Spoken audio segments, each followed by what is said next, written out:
तुम दिन में देखो तो क्या से क्या हो बैठी तुमको जो खोया तो खुद को भी मैं खो बैठी। सिया भागते हुए शहर की सड़कों पर तेजी से कदम बढ़ाती हुई और सिया अपनी धड़कनों को संभालने की कोशिश कर रही है। उसे देर हो गई थी और वह जानती थी कि आरव उसका इंतजार कर रहा है। वह भागते हुए कैफे में पहुंच गई और उसने देखा कि आरव हमेशा जहां बैठता है वहां बैठा हुआ है और अपनी किताबों में खोया हुआ है। लेकिन जैसे ही उसने शिया को देखा तो उसकी आँखों में चमक आ गई। आरव ने मुस्कुराते हुए शिया से पूछा, तुम्हें पता है तुम हमेशा लेट क्यों हो जाती हो? शिया ने शरारत से जवाब दिया, क्योंकि मैं जानती हूँ कि तुम हमेशा मेरा इंतजार करोगे। आरव हंस पड़ा, लेकिन उसकी आंखों में सिया के लिए वही पुरानी गहराई थी, वही प्यार जो सालों से बरकरार था। आरव ने सिया का हाथ थाम दिया और धीमे से कहा, हाँ लेकिन हमारी कहानी का अभी सबसे खूबसूरत हिस्सा लिखा जाना बाकी है। बारिश की हल्की बूंदें खिड़की पर गिर रही थी और अंदर दो दिलों के बीच की खामोश बातें एक खूबसूरत मोड़ ले रही थी। प्यार जो किसी भी समय, किसी भी मौसम, किसी के भी आगे टिक सकता है। बारिश अब भी खिड़की पर हल्की बूंदों के साथ नर्म सुरों में दस्तक दे रही थी। कैफे की हल्की रोशनी में सिया और आरव की हंसी घुली हुई थी। सिया और आरव अपनी खुशियों के पल बिता रहे हैं और वह बहुत खुश हैं। आरव की आंखों में अभी भी वही पुरानी चमक थी। उसने सिया की ओर देखते हुए हल्की मुस्कुराहट के साथ कहा, पता है मैं अक्सर सोचता था कि तुमसे फिर मिलूंगा तो मैं क्या कहूँगा तुम्हें, लेकिन अब लगता है कि कहने के लिए कुछ बचा ही नहीं है। सिया हल्की मुस्कान के साथ आरव से कहती है कि आरव, तुमको लगता है कि मैं तुम्हें भूल जाऊंगी? आरव ने मुस्कुराते हुए कहा कि नहीं, ऐसा नहीं है शिया। शिया ने पहली बार महसूस किया कि आरव की ये हल्की सी मुस्कान उसके दिल की गहराइयों को छू रही थी। आरव शिया से कहता है कि शिया, तुम पहले जैसे मुझे कहीं छोड़कर चली तो नहीं जाओगी ना? नहीं जाओगी ना शिया? मैं कहीं नहीं गई थी आरव, मैं यही थी हमेशा तुम्हारे इंतजार में। आरव ने धीरे से शिया को हाथों को पकड़ लिया और शिया ने आरव को बोलने नहीं दिया, उसके मुंह पर हाथ रख दिया। दोनों के बीच एक खामोशी थी और वह खामोशी हजार लफ्जों से ज्यादा खूबसूरत थी। बारिश तेजी से बढ़ गई थी और इन दोनों के बीच की दूरियां धीरे धीरे खत्म हो रही थी और ये एक दूसरे के करीब आते जा रहे थे। बारिश अब रुक चुकी थी। शिया और आरव एक दूसरे का हाथ पकड़ के कहीं और जाने लगते हैं। सिया ने आरव से पूछा कि कहाँ चलना है? जहाँ सिर्फ हम और हमारी बातें हों। आई ऐसी रात है जो बहुत खुश नसीब है, चाहे दोनों शहर की सड़कों से होते हुए एक पुरानी सी सुनसान सी जगह पर पहुंच गए। एक पुरानी लकड़ी का पुल था जिसके नीचे हल्की बहती हुई नदी थी और आसमान में सूर्य की रोशनी थी और वह रोशनी उन दोनों को एक खूबसूरत सा एहसास दिला रही थी। शिया और आरव हल्की बारिश में लकड़ी के पुल पे सोते हुए, दोनों पुल पे सोते सोते एक दूसरे का हाथ थामकर मीठी मीठी बातें करते हैं और एक दूसरे की तरफ देखते हैं और आकाश में देखते देखते दोनों अपनी नई यादें बनाते हैं। लकड़ी की पुरानी पुल पर खड़े खड़े काफी वक्त बीत चुका था। ठंडी हवा अब और तेज हो गई थी, लेकिन सिया और आरव की नजदीकियों में एक अलग ही गर्माहट थी। आरव ने हल्के से सिया की ओर देखा और कहा, याद है जब हम आखिरी बार हम इस तरह साथ थे? सिया मुस्कुराई और कहा, हाँ, जब हम दोनों पहली बार बारिश में साथ भीगने की जिद की थी। दोनों हंस पड़े और सोचने लगे कि वो दिन पुराने जो थे वो उनकी आंखों में फिर से आ गए। खुली सड़क पर भागते हुए बारिश में खिलखिलाते हुए, लेकिन इस बार सब कुछ अलग था। सालों की दूरियां, अधूरी कहानियां और बिना कहे अनगिनत जज्बात सब इन चुप लम्हों में सिमट रहे थे। आरव ने धीरे से सिया के करीब जाकर फुसफुसाया, सिया, क्या तुम जानती हो कि तुम मेरे पास होती हो तो दुनिया कितनी खूबसूरत होती है? सिया ने हल्के से आरव की ओर देखा। सिया सोचती है कि आरव, तुम जब मेरे पास होते हो तो दुनिया मेरे लिए मायने नहीं रखती है। आरव कुछ कहने ही वाला था और सिया ने कुछ कहने ही नहीं दिया।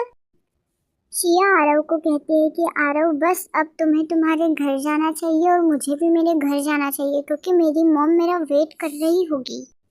आरव शिया को कहता है, नहीं शिया बस थोड़ी देर और रुक जाओ ना मेरे लिए, क्योंकि तुम कितने दिनों में मिली हो मुझसे और फिर तुम जाने की बातें कर रही हो। प्लीज शिया रुक जाओ ना। आरव प्लीज मुझे जाने दो, मेरी मॉम मेरा वेट कर रही है और मेरी मॉम का कॉल भी आ रहा है। प्लीज आरव मुझे जाने दो। तुम इतने जिद्दी क्यों हो, क्यों इतनी जिद करते हो? शिया तुम मेरी बात मानने को तैयार क्यों नहीं हो? तुम भी तो और क्या मानती हो मेरी बातें, हर बात में तुम मना मना करती हो। प्लीज अब तो मान जाओ ना यार, थोड़ी देर और रुक जाओ, कितने दिनों में मिले हैं अपन और तुम जाने की बातें कर रहे हो। अच्छा लगता है क्या यार? मुझे भी अच्छा नहीं लगता, दिल से बुरा लगता है। चलो ठीक है तुम जा रही हो तो जाओ, फिर मुझसे बात ही मत करो, जाओ। क्या यार आ रहा हो तुम, ऐसे क्यों हो? तुम इतने जिद्दी क्यों हो? प्लीज मान जाओ ना यार, फिर रात हो रही है और मेरी मॉम मेरा वेट कर रही है। मेरी मॉम कल से मेरे को आने भी नहीं देगी तुमसे मिलने के लिए। कल मिलेंगे ना अपन। हाँ हाँ जाओ ना, तुम्हारे तो दूसरे आशिक का टाइम होगा इसीलिए तो तुम मुझे छोड़कर जा रही हो। पहले तो नहीं जाती थी, पहले तो मैं तब बोलता था जब रुक जाती थी, लेकिन अब तो जा रही हो तुम। ठीक है जाओ, तुम्हारे कोई और आशिक का टाइम है, ठीक है जाओ। आरो तुम्हारी सोच कितनी गंदी है और तुम कितने घटिया इंसान हो आरो। मैंने तो आज तक सोचा भी नहीं था कि तुम ऐसे इंसान निकलोगे। वाह आरो, मैं जा रही हूँ आरो, हमेशा हमेशा के लिए तुम्हारी जिंदगी से, तुम्हारी हर एक पल से, तुम्हारे हर एक लम्हे से दूर जा रही हूँ आरो। और तुम आज के बाद मुझे तुम्हारी शक्ल मत दिखाना। हाँ तो जाओ ना, तुम्हें रोक भी कौन रहा है। ठीक है बाय, गुड बाय। एक तरफा भी प्यार न जाने कैसा होता है, बाहर तो खुश रहता है आशिक अंदर रोता है। मांगा है तुझे रब से मैंने, क्यों है फिर गुड बाय बोलकर शिया चली जाती है अपने घर और घर जाके बहुत रोती है। शिया भगवान से कहती है, भगवान आखिर क्यों तुम मेरी जिंदगी में ही तुम इतना क्यों संघर्ष देते हो, क्यों मुझे हर बार रुलाते हो, क्यों जिस इंसान से प्यार करती हूँ उस इंसान को मुझसे दूर कर देते हो। भगवान प्लीज क्यों ऐसा क्यों करते हो मेरे साथ। आरव वहाँ से निकल जाता है गुस्से में। भगवान जी आपको तो पता है ना मैं आरव से कितना प्यार करती हूँ, उसके बावजूद आरव ने मेरे साथ ऐसा किया। आखिर क्यों ऐसा क्यों किया आरव ने मेरे साथ में? वो मेरे से मुझे लेकर इतना गंदा सोचता है। वो मेरे साथ सिर्फ और सिर्फ टाइम पास कर रहा था। मैंने कभी भी उसके बारे में कुछ और नहीं सोचा और ना ही मैंने उसके अलावा किसी और लड़के को आंख उठा कर भी देखा। सिया के साथ सचमुच बहुत गलत किया आरव ने। शिया भगवान से बोलती है कि भगवान जी मैंने कितना प्यार किया था ना आरव से, और आरव ऐसा मेरे साथ ऐसा किया। आखिर क्यों भगवान जी आपने ऐसा मेरे साथ क्यों होने दिया? आपको भी मैं इतनी बुरी लगती हूँ जो आपने मुझसे, मैं जिस इंसान से प्यार करती हूँ उस इंसान से को आपने दूर कर दिया मुझसे। आप भी बहुत बुरे हो भगवान जी, आप भी बहुत बुरे हो। शिया बहुत सोचती है और शिया बहुत रोती भी है। बेचारी शिया कर भी क्या सकती है, आखिर उसने आरव से तो बहुत प्यार किया था ना यार। आरव ने एक बार भी मुझे कॉल कर कर पूछा भी नहीं कि तुम शिया घर चली गई हो या नहीं गई हो। इतनी बुरी हूँ क्या मैं? और इतना गंदा सोचता है आरव मुझे लेके। मैंने कभी सोचा भी नहीं था कि आरव मेरे साथ ऐसा करेगा। ठीक है अब मुझे भी कोई फर्क नहीं पड़ेगा, मैं आरव को कोई फर्क नहीं पड़ता है ना मेरे जीने मरने से, तो मेरे को भी अब कुछ फर्क नहीं पड़ना चाहिए। मैं भी अब आरव के सामने जाऊंगी भी तो उसे इग्नोर करूंगी और उसकी तरफ देखूंगी भी नहीं और उसको पता भी नहीं चलने दूंगी कि जो उसने बोला है ना वही सर्च करके बताऊंगी। मैं अब यही करूंगी। अब मैं भी उसके जैसी बनूंगी और मैं भी उसको अब धोखा दूंगी। अभी तक तो नहीं दिया, अभी तक तो मैंने उससे बहुत प्यार किया था, लेकिन अब मैं उसको धोखा दूंगी। यार सोचने वाली बात है ना, आरव ऐसा क्यों बोलता है शिया को? ऐसा क्यों बोला होगा शिया को आरव ने? क्या देखा शिया में आरव ने जो उसने शिया को ऐसा बोला? उधर आरव सोचता है कि मैंने कितना बुरा किया है शिया के साथ, भगवान मुझे कभी माफ नहीं करेगा और मैंने कितना हर्ट किया है ना बेचारी शिया को। पर मैं भी क्या कर सकता हूँ, मेरी भी मजबूरी है, मुझे ये करना था क्योंकि शिया अब मेरे साथ नहीं रह सकती है और मैं शिया के साथ बिल्कुल भी नहीं रह सकता हूँ।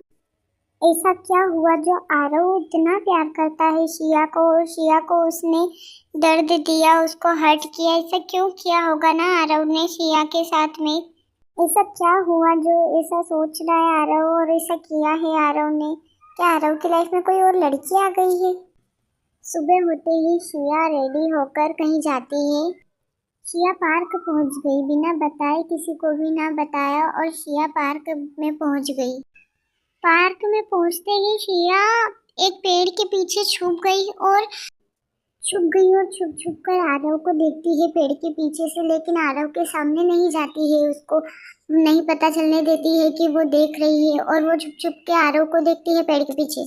और शिया मन ही मन में सोचती है कि इसी लड़की के लिए आरव ने मुझे ऐसा बोला और मुझे धोखा दिया।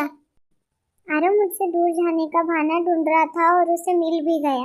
क्या आप सभी को भी ऐसा लगता है कि आरव ने इस लड़के के लिए शिया को छोड़ा और शिया से चीट किया, या कुछ और बातें हैं, या कोई ये फ्रेंड है या सिस्टर है?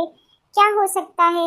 आपको क्या लगता है कि शिया को आरव ने इस लड़की के लिए आरव उस लड़की से बात करके आगे बढ़ जाता है और शिया आरव के पीछे पीछे जाती है। आरव शिया को देख लेता है और फिर शिया से आरव बोलता है कि आरव शिया से कहता है कि शिया तुम यहाँ क्या कर रही हो, तुम मेरा पीछा क्यों कर रहे हो? तो शिया आरव से कहती है कि तुम क्या कर रहे थे उस लड़की के साथ, कौन है वो लड़की?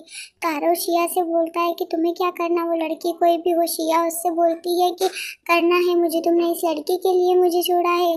वाह आरव वाह। आरव तो शिया को देखते ही गुस्सा हो जाता है और गुस्से में आग बबूला होके बोलता है कि तुम्हें क्या करना, मैं किसी भी लड़की के साथ रहूं, तुम्हारा और मेरा तो ब्रेकअप हो चुका है और तुम किसी और के लिए जा रही थी ना कल, जाओ अब मेरे पास क्यों आई हो? मान लिया हमने है प्यार नहीं तुमको, तुम याद नहीं हमको, हम याद नहीं तुम। आरव आखिर ऐसी बातें क्यों कर रहा है? आखिर शिया से ऐसी बातें आरव कर ही क्यों रहा है? शिया को इतना दुख क्यों दे रहा है आरव? ऐसा क्या किया है शिया ने जो उसे इतनी बड़ी बड़ी सजा दे रहा है आरव? शिया तो बेचारी कितना प्यार करती है आरव से, और आरव उसके साथ ऐसा क्यों कर रहा होगा? आरव गुस्सा करके वहां से निकल जाता है। फिर आरव खुद ही पे गुस्सा करता है कि मैंने आखिर क्यों बेचारी उस पर इतना गुस्सा किया, उसकी क्या गलती थी? गलती तो मेरी है ना, मैं उसे सच बात बता नहीं रहा हूँ। मैंने उसके साथ बहुत बुरा किया है और अभी भी मैंने उसको कितना हर्ट किया है, बेचारी कितना रो रही थी मेरे सामने। आरव मेरे साथ ऐसा क्यों कर रहा है? भगवान मेरे साथ ऐसा क्यों हो रहा है? मैं इतनी बुरी हूँ क्या? भगवान जी प्लीज मेरे साथ सब सही कर दीजिए, प्लीज आरव को मेरी लाइफ में वापस ला दीजिए भगवान। उधर बेचारे आरव की कुछ अलग ही मजबूरी थी। आरव के दादाजी को कोई बीमारी हो गई थी और आरव के दादाजी की अंतिम इच्छा थी कि वह शिया से न बात करे और उससे दूर ही रहे, क्योंकि शिया के पापा और आरव के दादाजी की पहले की कोई लड़ाई थी, इसलिए उन्होंने ये सोचा। और आरव अपने दादाजी से कहता है कि दादाजी मैंने अब शिया से बात करना बंद कर लिया है और मैंने शिया से ब्रेकअप कर लिया है, आपकी जो इच्छा थी मैंने वही किया है। आरव के दादाजी उसकी आंखों से इशारा करते हैं कि तुमने बहुत अच्छा काम किया। शिया ने जो आरव के साथ टाइम स्पेंड किया था उस सब चीजों को याद करती है और उसकी आंखों के सामने वही चलता है तू ही मेरा जुनून, तू ही तो मन्नत मेरी, तू ही रूह का सुकून, तू ही अखियों की ठंडक, तू ही दिल की है दस्तक, और कुछ ना जानूं मैं, बस इतना ही जानूं तुझमें जब दिखता है यारा मैं क्या करूं। ये सब सोच सोच कर सिया फिर सो जाती है गुस्से में। सब यादों को सोचकर सिया सो जाती है और रोने लगती है। बेचारी सिया क्या कर सकती है और बेचारा आरव भी क्या कर सकता है? आरव की भी मजबूरी थी, उसके दादाजी ने उसको मना किया था तो वो भी क्या कर। सिया रेडी होकर अपनी न्यू जॉब पर जाती है और वो मूव ऑन करने की कोशिश करती है। इधर आरव भी कहीं जाता है, खेतों में होते हुए कहीं पहाड़ियों में जॉब के सिलसिले में, और फिर आरव की गाड़ी का ब्रेक फेल हो जाता है और आरव की गाड़ी एक बड़े पत्थर से जाके टकरा जाती है। शिया को उसकी फ्रेंड बताती है कि शिया आरव का एक्सीडेंट हो गया है, तो शिया उसी वक्त घबरा जाती है और उसकी फ्रेंड को बोलती है कि आरव कौन से हॉस्पिटल में है, प्लीज़ मुझे वहाँ ले चलो, प्लीज़ मुझे ले चलो। और शिया उसी टाइम पे हॉस्पिटल जाती है आरव से मिलने के लिए। श्रेया रोती है तो आरव की बहन उसे बोलती है कि श्रेया मत रो, ठीक हो जाएगा। आरव तुम टेंशन मत लो, हो जाएगा ठीक। और वो भी रोती है बेचारी। आराध्या अपने पापा से गले मिलकर रोती है। उसके मम्मी पापा, चाचा चाची, दादा दादी सब आ जाते हैं, पूरी फैमिली आ जाती है हॉस्पिटल में और वो बहुत रोती है तो सब उसको गले मिलकर चुप करवाते हैं कि मत रो आराध्या। श्रेया आरव के पास जाती है और आरव को उठाने की कोशिश करती है। आरव उठो ना, आरव उठो, तुम मेरे साथ ऐसा नहीं कर सकते हो। आरव प्लीज उठ जाओ, आरव प्लीज उठ जाओ ना, मैं तुम्हारे पास हूँ। आरव 2 दिन हो जाते हैं लेकिन आरव बिल्कुल भी ठीक नहीं हो रहा है और ना ही उसकी कोई तबीयत में सुधार आ रहा है। डॉक्टर बोलते हैं कि इसकी कंडीशन और भी खराब होती जा रही है। श्रेया फिर से आती है और वो बहुत रोती है और उसके दरवाजे के पीछे ही खड़ी रहती है और तेरे जाने का हम और ना आने का हम, फिर ज़माने का। बेचारी श्रेया की रो रो कर हालत खराब हो जाती है और उसकी भी तबीयत खराब हो जाती है क्योंकि श्रेया पूरी रात रोई है और उसने कुछ खाया पिया भी नहीं है।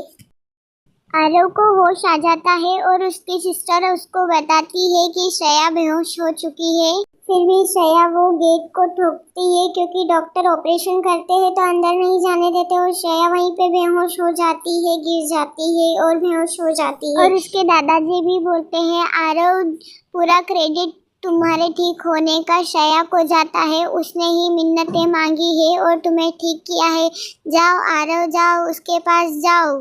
श्रेया के पास जाता है और रोने लगता है। प्लीज श्रेया उठ जाओ ना, तुम मेरे साथ ऐसा क्यों कर रही हो, प्लीज श्रेया उठ जाओ। और फिर आरव श्रेया के पास ही सो जाता है हॉस्पिटल में। श्रेया को होश आ जाता है हॉस्पिटल में और आरव और श्रेया को दोनों को डिस्चार्ज कर दिया जाता है हॉस्पिटल से। आरव श्रेया से मिलकर बहुत रोता है और श्रेया भी बहुत रोती है आरव से मिलकर और दोनों एक दूसरे से रोते रोते गले मिलते हैं। ये सब देखकर आरव के दादाजी आरव से बोलते हैं कि आरव श्रेया को भी अपने घर ले चलो और इसकी भी देखभाल अपन सब मिलकर करेंगे साथ में। आरव श्रेया से हॉस्पिटल में ही शादी कर लेता है और फिर श्रेया को घर ले जाता है आरव श्रेया को अपने। बन्नो रे बन्नो मेरी चली ससुराल को, अखियों में पानी दे गई दुआ में मीठी गुड़ धानी ले गई। तेरा शागुनागा छोड़या सखियों नी वेड़ा सजया। आरव और श्रेया दोनों थक जाते हैं शादी की सारी रस्में कर कर कर और फिर दोनों आराम करने के लिए अपने रूम में चले जाते हैं। श्रेया बेचारी थक जाती है और सो जाती है क्योंकि श्रेया तो आरव बीमार हो गया था तो पूरी रात नहीं सोई थी तो बेचारी वो थक जाती है और सो जाती है। और आरव श्रेया की ओर देखता है और उसे लाड़ लड़ाता है, उसे प्यार से देखता है। आरव बेचारा श्रेया को निहारता है और प्यार से उसे देखता है और निहारते निहारते खुद भी सो जाता है श्रेया के साथ। आरव और श्रेया एक दूसरे से प्यार करते हैं। सुबह होते ही आरव श्रेया से बहुत प्यार करते। आरव और श्रेया की नजदीकियां एक अलग ही मोड़ ले लेती है और इन दोनों की नजदीकियां बहुत बढ़ चुकी थी। इन दोनों का रिलेशनशिप ऐसे ही चलता रहा। आरव और श्रेया की शादी को 1 साल कंप्लीट हो गया है और श्रेया अपने आरव के पास जाती है और आरव को छोटे बेबी के शूज दिखाती है और बोलती है कि आरव मैं प्रेग्नेंट हूँ। तो आरव वो बेबी के शूज श्रेया से ले लेता है और उसे देख देख कर बहुत आरव और श्रेया से गले मिल जाता है और बहुत खुश होता है और श्रेया को बहुत प्यार करने लगता है और वो बहुत ही खुश हो जाता है। वाह श्रेया, तुमने मुझे दुनिया की सबसे बड़ी खुशी दे दी। Thank you so much Shreya.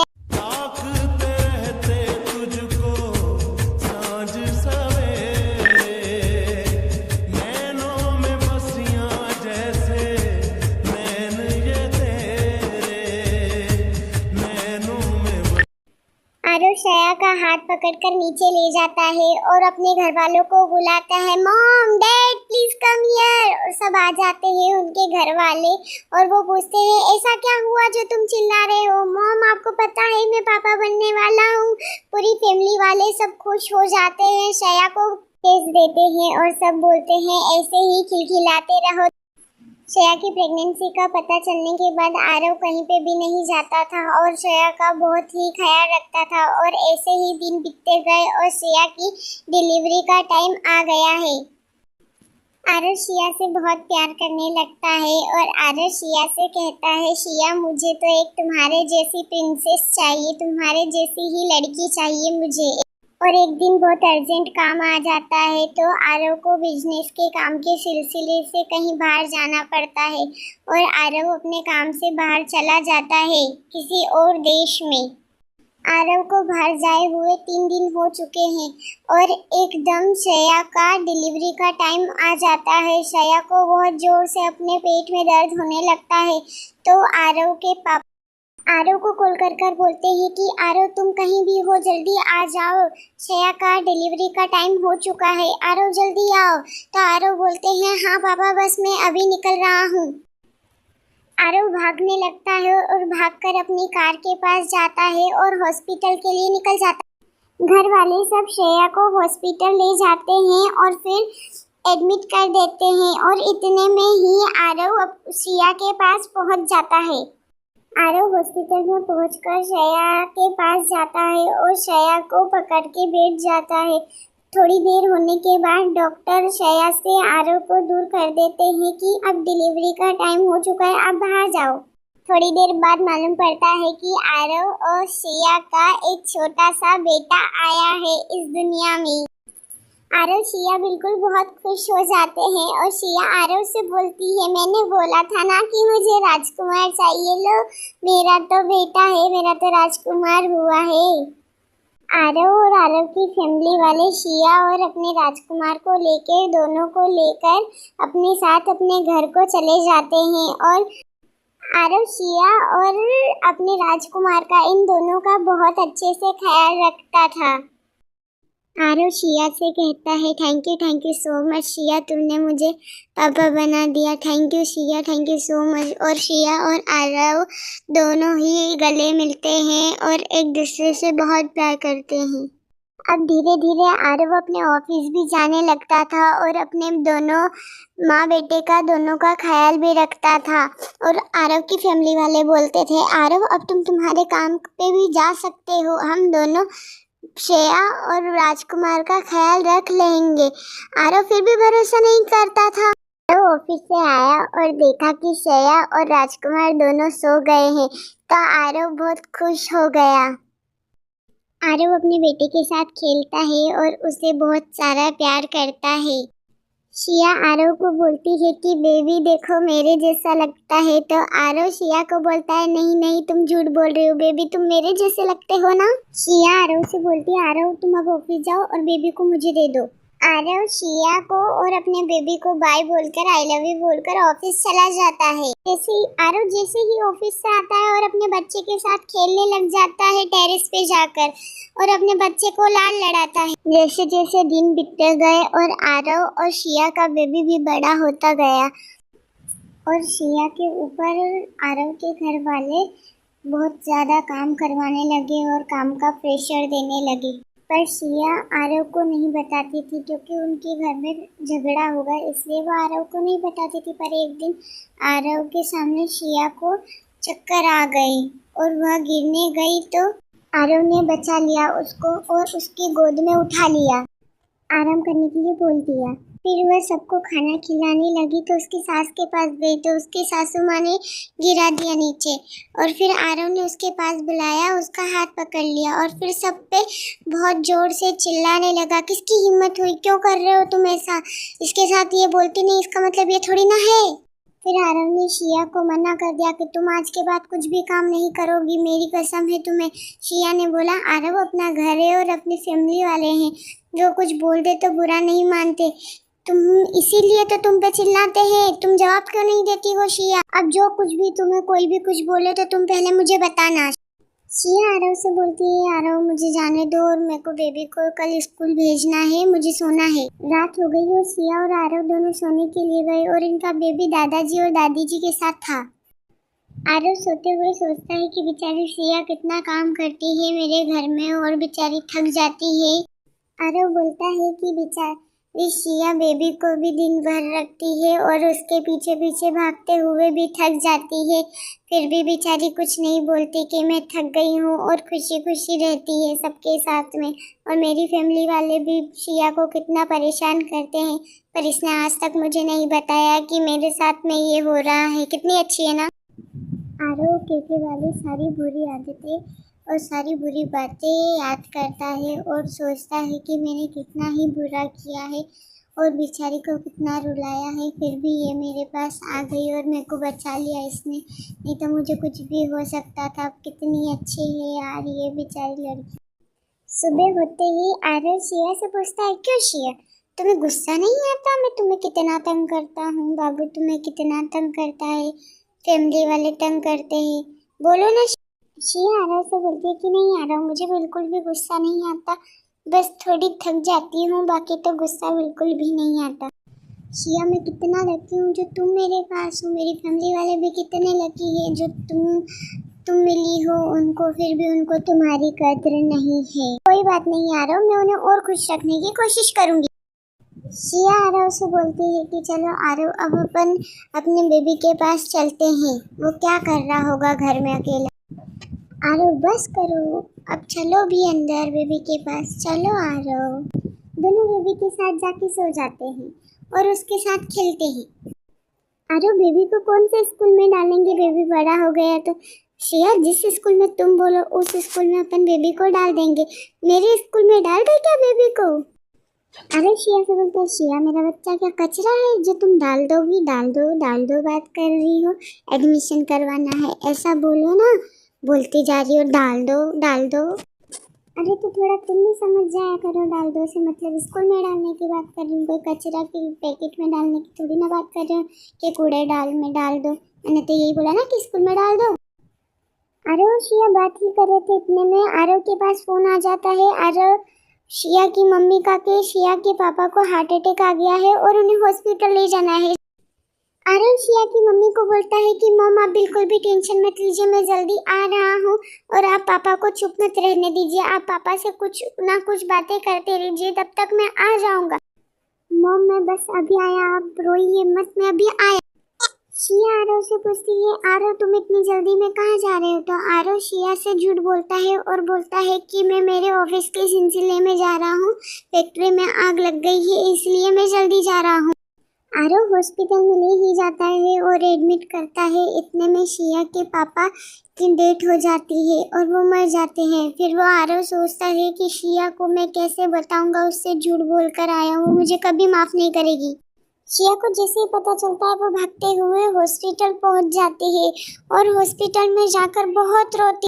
शिया बहुत रोती है और उसके अंकल की लड़की उसको चुप करवाती है और फिर शिया उठकर उसके अंकल आ जाते हैं तो उसके अंकल के पास चली जाती है और उनके पास में जाकर भी बहुत रोती है। फिर वो उसकी आंटी के पास जाती है और आंटी के पास भी बहुत रोती है। फिर उसके दादाजी आ जाते हैं तो दादाजी चुप करवाते हैं, लेकिन चुप नहीं रहती है, फिर भैया चुप करवाते हैं उसको।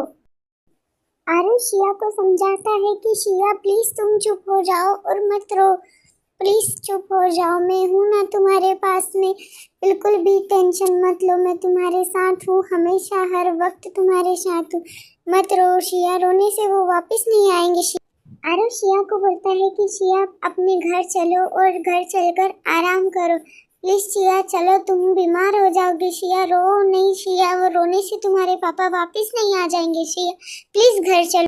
ये बोलकर आरव शिया को अपने घर ले के आ जाता है और रूम में छोड़ देता है और हॉस्पिटल चला जाता है उसकी मॉम को चुप करवाने के लिए।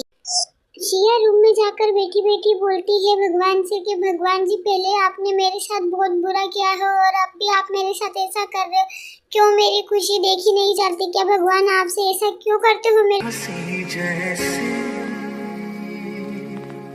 फुसलाने से फिर खिल गई,